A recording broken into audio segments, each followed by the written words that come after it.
Okay. So dahil maraming nagtatanong sa akin kung ano ba yung magandang grinder na gamitin, dahil napanood daw nila na ang ginamit ko daw ay itong Tuol mini grinder na itong isa na malaki. At meron din nagtatanong sa akin kung ano ba daw yung kagandahan nitong ano ang advantage at saka disadvantage ng Maant model or Maant brand ito dito sa Tuol brand. So parehas lang silang function, mini grinder para pangbiyak ng pangtanggal ng mga cover na hindi na natin kailangan gamitan ng heat, para mas safe kahit papano. At pangalawang gamit ko dito ay pantanggal ng mga glue. Mabilis ang pangtanggal ng mga glue. So napapakinabangan ko talaga itong mini grinder sa pagtanggal ng mga glue ng mga LCD, para kahit ikabit ko yung LCD na bagong palit ay hindi siya umuumbok. Okay, so start na tayo sa advantage ng dalawa. So very obvious naman na itong isa ay di hamak na mas malaki dito sa Maant. Itong Tuol ay mas malaki sa Maant. Kitang-kita naman yung kaibahan. So sa bigat, obviously mas mabigat ng siguro mga 3 times ang bigat niya. So itong Tuol medyo malaking hawakan, unlike dito sa Maant ay parang ballpen lang. Parang ballpen lang na medyo malaking ballpen, pero ang pakiramdam ko parang ballpen lang din. So siguro ang disadvantage dito sa Tuol compare dito sa Maant ay unang-una yung bigat niya, yung size niya, at saka ipapakita ko pa yung kaibahan. So ito, number 1, number 2, number 3. So pwede mong bilisan yung speed niya base dito. So 1, 2, 3 lang yung speed. So naka number 3 na siya.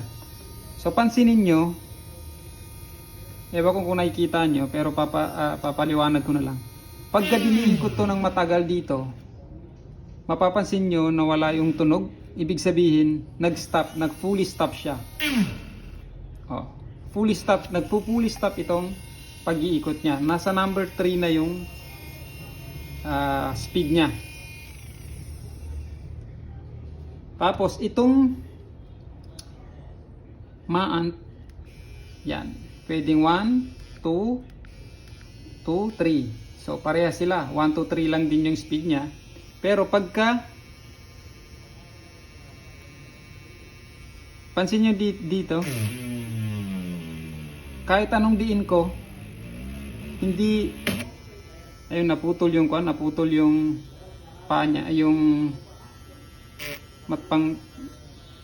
pang-grind niya na matulis. Kahit anong diin ko, hindi tumitigil o nag-stop yung ikot niya. So nakakabilib na sobrang liit niya pero mas malakas. Yung bilis parang parehas lang ng bilis, pero yung lakas mas malakas itong maliit na ito, itong Maant na ito. So yun ang mga disadvantage nito. Malaki, mas mahina compare dito. Tapos ano pa ba? At mabigat. So yun ang mga disadvantage. Ang advantage nito ay maliit, mas malakas, mas magaan. So yun ang advantage nung Maant. Pero meron din siyang disadvantage. Papakita ko sa inyo, ganito. Kunwari magpapalit ka. So magpapalit ka ng, kita natin dito, ha.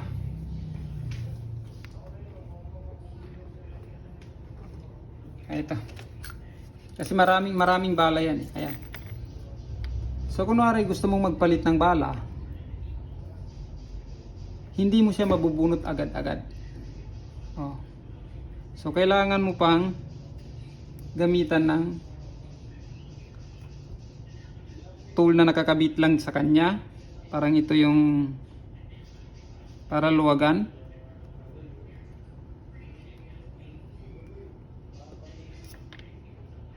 Yan. Tapos sa kabila, dalawa yung kanya eh. Dalawa yan. Yan. Ayun. So saka mo siya papalitan na kung anong gusto mong bala. Okay?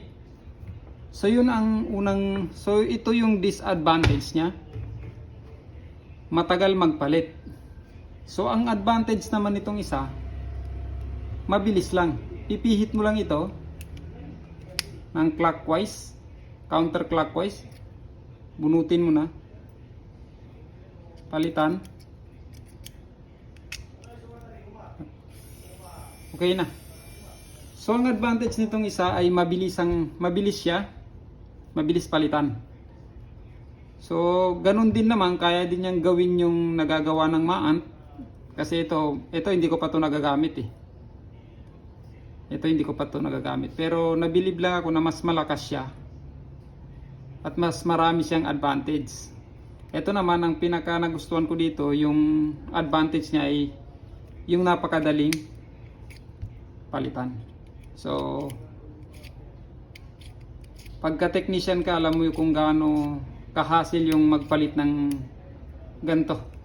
Parang focus na focus ka tapos maabala ka pa sa pagpapalit lang ng ganito. Unlike dito, pagka kunwari ito kailangan mo yung pang tanggal ng cover, mabilis mo lang siyang mapapalitan.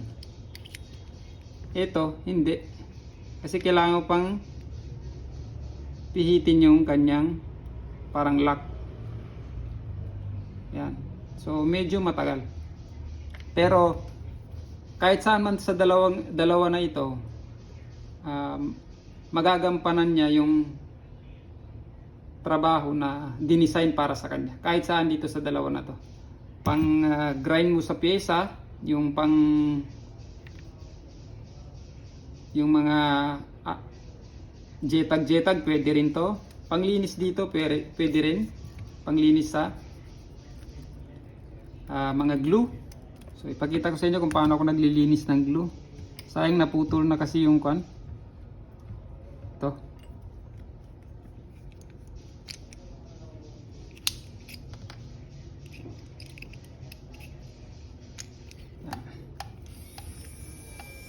So pag nililinis yan, ayan, ganyan lang siya kabilis. So itong isa naman,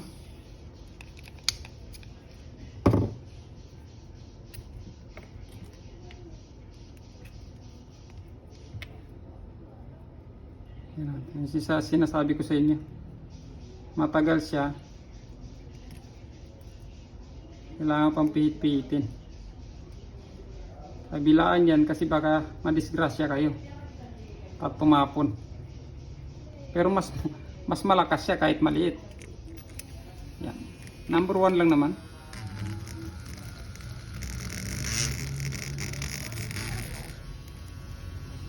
So parehas lang na kaya nilang gampanan yung trabaho na dinesign para sa kanila. Yun nga lang, kung gusto mo ng mas mabilis, itong malaki. Kung gusto mo naman ng mas magaan, itong maliit. So depende na sa inyo, at least alam nyo na yung mga advantage at saka disadvantage. So hanggang dito na lang po, hanggang sa muli ng ating pagbibideo ng may katuturuan. So ito po ang inyong lingkod, Yuritech at your service. Magandang araw po sa inyong lahat.